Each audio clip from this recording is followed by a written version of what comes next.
Think about this. In spite of the back and forth about gender fluidity, many people still don't appreciate what is happening with our culture. Censorious and inflammatory gaslighting from the woke culture is not only putting gender dysphoric children in danger with gender-affirming surgeons who are eager to cleave body parts from our youth, but they also insist that there is a growing violence against trans people. The political spectrum always swings back and forth, with the left pushing their ideology, followed by a counter-push from the right. That's always the way it's been, but there's a material difference this time around. In this episode, we're going to uncover some of the truth about the transgender movement by examining a survey I ran on how many of us truly believe that transgender people can change their gender, and also dive into the actual cases of transgender violence and determine if it's actually as the media says it is. If you think these conversations are as fun as I do, hit those like and subscribe buttons. My name is Chris, and this is The Think Report.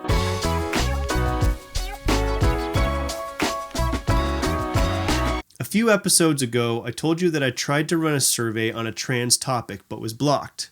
Well, I found a platform called Pollfish that was willing to run my survey. So I asked 250 Americans, if a man transitions from a man to a woman, do they become a real woman? To be honest, I was a little surprised by the results, but it still helps to make sense of the world and helps to ensure that you and I aren't just confirming each other's bias here. So what were the results?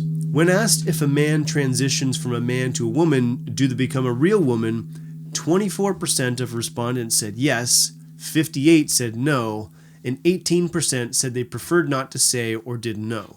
I could have forced everyone to provide a yes or no answer, but given the trouble I had running this survey earlier, I tried not to offend anyone. We can also break down this survey into specific demographics to try to better understand who believes what. There were a couple surprises here. The first way we can slice the data is by looking at ethnicity. In the data, I removed the respondents that didn't know or preferred not to answer.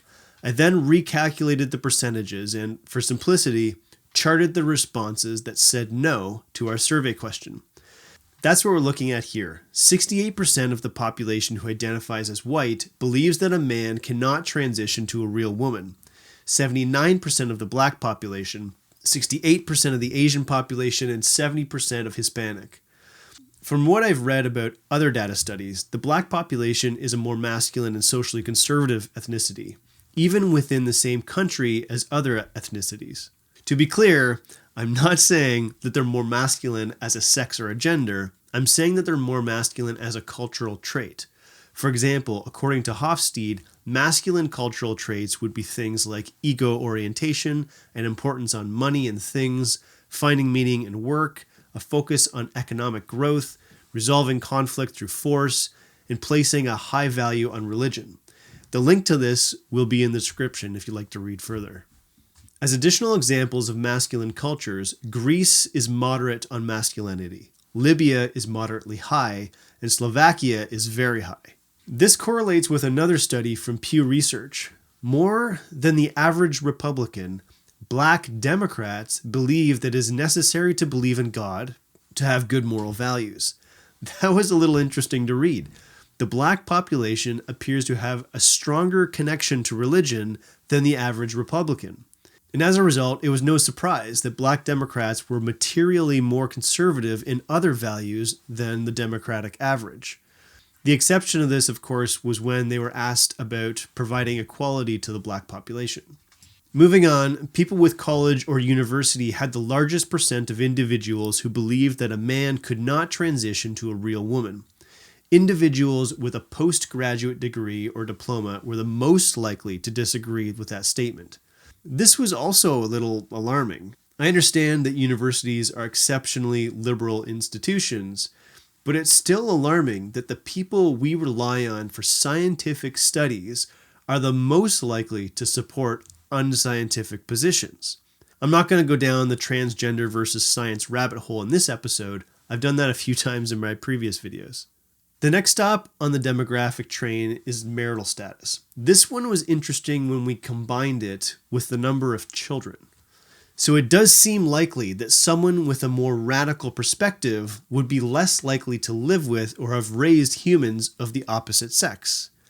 It's like having an opinion on highway speed limits when you don't drive a car. You may certainly have an opinion, but it's more likely to be radical the less you use and understand how cars operate.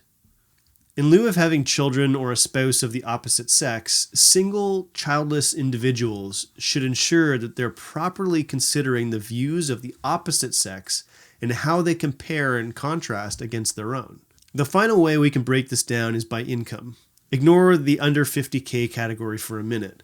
The way I interpret this is the wealthier you are, the more luxuries you have, including political views, which can be luxuries. The low and middle class individuals are the hardworking, blue-collar, no-nonsense population. As you make more money, your options open up, including your political perspectives. You can now afford to pay a little extra in taxes as long as your political party improves the social causes you care about. This is a classic reference to Maslow's hierarchy of needs. As you satisfy your needs lower on the needs hierarchy, you can afford to care about the needs that are higher on the hierarchy.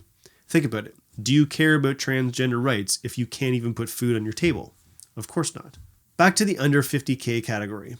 I believe that these are individuals who are either second income earners who belong in the upper middle class, individuals who are young who tend to skew progressive, or individuals who truly are in the poverty bracket and rely on social services to make ends meet, which would be the same political party that would support progressive social ideologies. I believe that this paints a fair picture of the typical population that is more likely to believe that a man cannot transition to a real woman.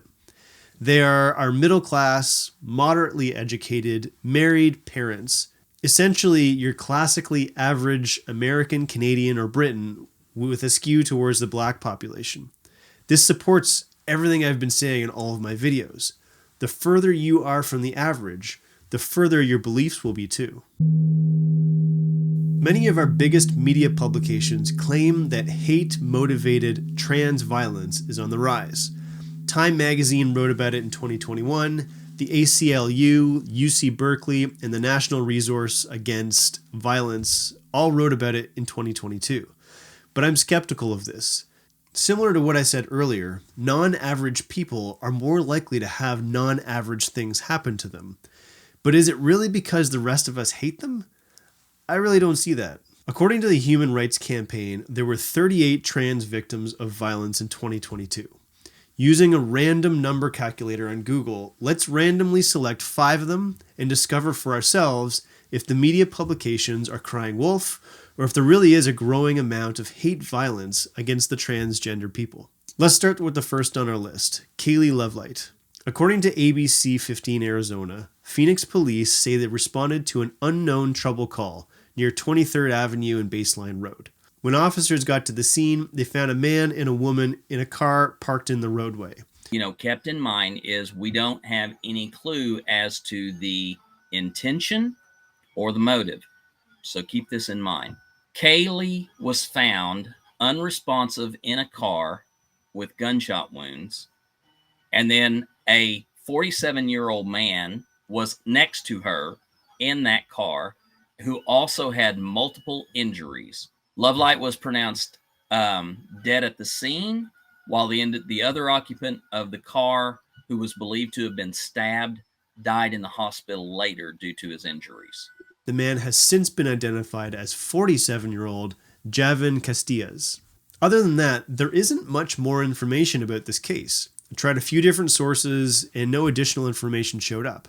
However, there are some suspicious things to note, like how does someone with a gun get fatally stabbed? It seems reasonable that Kaylee Lovelight pulled the knife first. Another thing, why was a 27-year-old alone in a car with a 47-year-old? According to a report from transequality.org called Meaningful Work Transgender Experiences in the Sex Trade, December 2015, transgender people are more likely to do sex work. It's unfortunate that we can't draw any solid conclusions from this information, but what we can say is that there doesn't appear to be any indication of a hate crime. Let's randomly select another. Number 38 is Cypress Ramos. According to The Advocate, a security camera recorded Alan Montemare, 32, entering a storage unit that day with Cypress Ramos and coming out alone. Police tracked him down and saw that he had blood on his legs. He said that he had come out of a restroom and saw that Ramos had set a fire. He said that she then attempted to hit him with a baseball bat and that he struck her in self-defense. He further claimed that he had heard a song telling him to kill Ramos and believed that she heard a song telling her to kill him. Again, I'm skeptical that these two were just going to storage to grab their Christmas lights. But in addition, the police news release officially states that the Lubbock Police Department understands that oftentimes theories can circulate, but we want to reiterate there is no indication at this time to believe that there was a hate crime targeting LGBTQIA+ community. Let's select another person on the list. Number 32 is 28-year-old Brazil Johnson, who was a black transgender woman. She was found shot to death in Milwaukee. No arrests have been made in her killing. According to the Milwaukee Sentinel, Milwaukee police have not determined a possible motive and have released few details about the case, citing the ongoing investigation. Her mother says, "I'm still in the dark. She didn't deserve this," later adding, "I feel it was a hate crime." See, that's strange to say. The police say they don't yet have a motive. The mother says she's in the dark, but somehow it's a hate crime. Additionally, think about this. Someone hated that Brazil transitioned their gender so much that they were willing to risk decades in jail to take her life. It seems much more probable that almost anything else would be the cause of her death. The police don't have a motive, and this death also can't be considered a hate crime. Let's select another person. Keisha Chanel Geter, a 26-year-old black transgender woman, was traveling with a friend when she was fatally shot in Augusta, Georgia on July 20th, 2022, outside a motel. Jackery Allen, 22, of Augusta, had been charged with murder and possession of a firearm during the commission of a crime. According to the Richmond County Sheriff's Office, 26-year-old Keisha Geter of Eastover and accused shooter 22-year-old Jackery Allen were arguing shortly before Geter was shot and killed. But again, as far as I could research, there's no indication that she was murdered because she was trans. Let's find one more.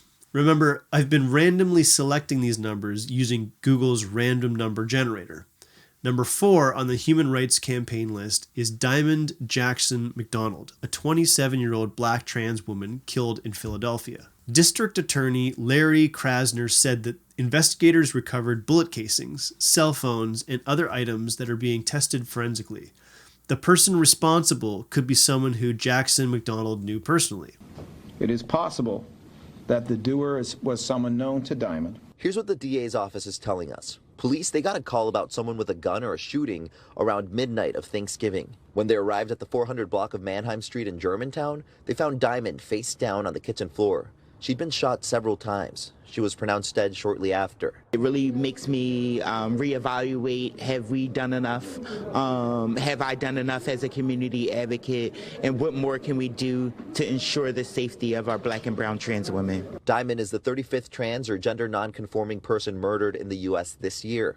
Her death came during Transgender Awareness Week, days after the Colorado Springs shooting at a popular gay bar.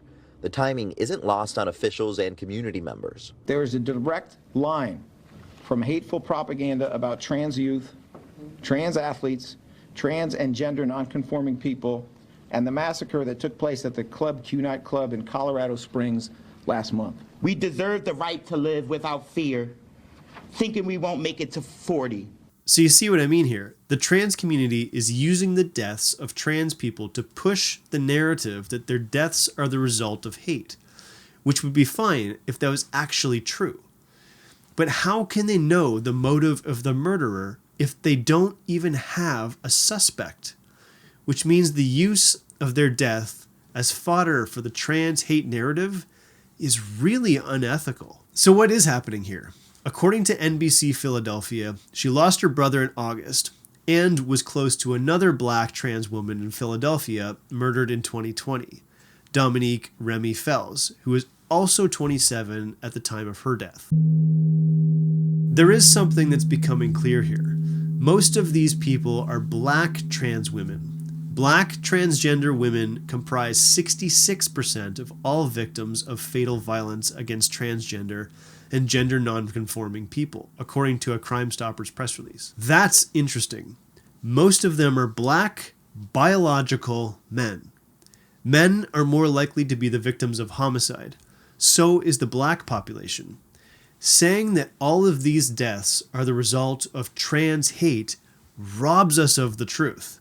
It might be that trans women are a subset of men who make exceptionally risky decisions. Additionally, the black population is also disproportionately more likely to be at odds with the legal system. Maybe it's both of these things, or maybe it's neither. But drawing conclusions that couldn't possibly be true without knowing more information is no different than lying. None of these 5 murders appear to have any evidence that they're the result of hate. Remember earlier when we asked if a man transitions from a man to a woman, do they become a real woman? 24% of the respondents said yes, 58% said no, and 18% said they preferred not to say or didn't know. This begs the question, how much of the 24% would change their answer if they knew that portions of the trans rights narrative was deliberately misleading them? No one likes to be lied to. Think about that.